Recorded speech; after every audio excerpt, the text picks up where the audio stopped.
right, Bree, thank you very much.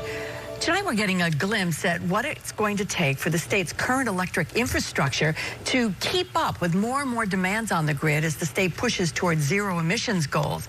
And that means more electric cars and buildings. Yeah, National Grid is in the final phase of a 2.5-year project to help facilitate this transition in Ticonderoga, replacing more than 200 transmission towers along the 40-mile line, which serves 10,000 of the more than 1 million National Grid customers. CBS 6's Tom Eschen got an exclusive look, and tonight tells us why a project like this is really just the tip of the iceberg. Well, before we take you to the top, we should probably start here at the bottom. This 47-degree incline road had to be built before they even started to begin to work up there. This is so that way the machinery and the personnel could get to the top to be able to get this project going. It took months for this to take place, so that way the work could begin up there.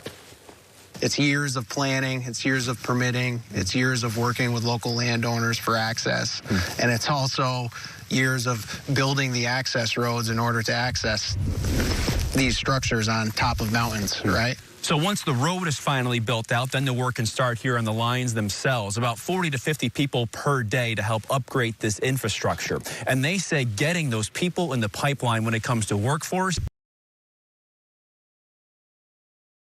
keep up with those demands. You mentioned getting there, but in that between now and then, how do you keep up? Yeah, I think a lot of that, you know, to build this infrastructure, we need people, right? And we invest in our workforce through apprenticeship training.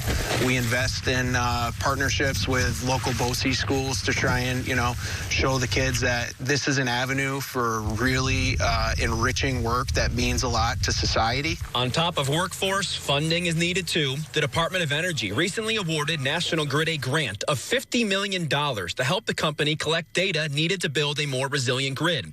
This as the state becomes more reliant on renewable energy like solar and wind. We need to be able to build our system out. It wasn't really designed for that back in the 1940s and 50s when we were building our infrastructure out, and that's what we're doing today. And when it comes to the cost to consumers, making the infrastructure more reliable should help, but they want to incentivize changing some habits too. We'll benefit the customer to charge during off-peak hours. So, you know, they get home, everybody gets home at night, they turn the oven on, they turn all their lights on, maybe wait until the off-peak hours when you go to bed to then charge your car. And that's going to be kind of societal shift of, you know, how we use our energy. And they estimate the build of the current electric infrastructure will need to be doubled or even tripled what it is right now. This project a step in what looks to be a steep road ahead. Reporting from Ticonderoga, Tom Eschen, CBS 6 News.